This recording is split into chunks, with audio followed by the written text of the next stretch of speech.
ఏమండి పద్ధతులు లేకుండా వినాయక్ గారు పద్ధతులు ఉంటే అనుకోవచ్చు.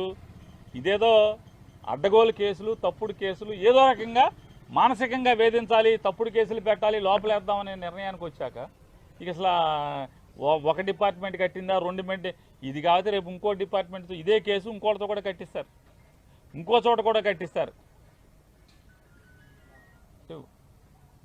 ఇక తప్పు అని చెప్పేవాడు లేడు.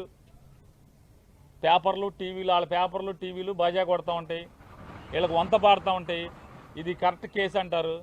మామూలుగా ఇంతమందిని పొలం అమ్మిన వాళ్ళు ముద్దాయిగా లేరు. జోగి రమేష్కి పొలం అమ్మింది ఎవరు? పొలం అమ్మిన వాళ్ళు ముద్దాయిలుగా ఉన్నారా? వాళ్ళు ఎందుకు లేరు, ముద్దాయిలుగా రారు అంటే? అయితే సాక్ష్యంగా తీసుకురావాలి, లేదా చంద్రబాబు నాయుడు గారు చుట్టాలన్న అవ్వాలి, రెండింటిలో ఏదో ఒకటి అవ్వాలి. వాళ్ళని బెదిరించి సాక్ష్యంగా అన్నా పెట్టాలి. వీళ్ళని అమ్మినోళ్ళు దీంట్లో లేరు, కొనుక్కున్నోళ్ళు లేరు. జోగి రమేష్ ఒక్కడే, జోగి రమేష్ గారి కుటుంబం ఒక్కళ్ళే ముద్దాయిలుగా ఉంటారు, ఆఫీసులో వాళ్ళు ఉంటారు.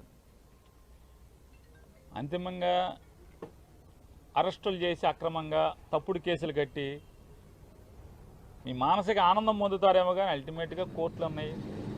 ఖచ్చితంగా కోర్టులో ఫైట్ చేయటం, న్యాయంగా మేము న్యాయాన్ని ఆశ్రయించి, న్యాయస్థానాలను ఆశ్రయించి గెలవటం ఖాయం.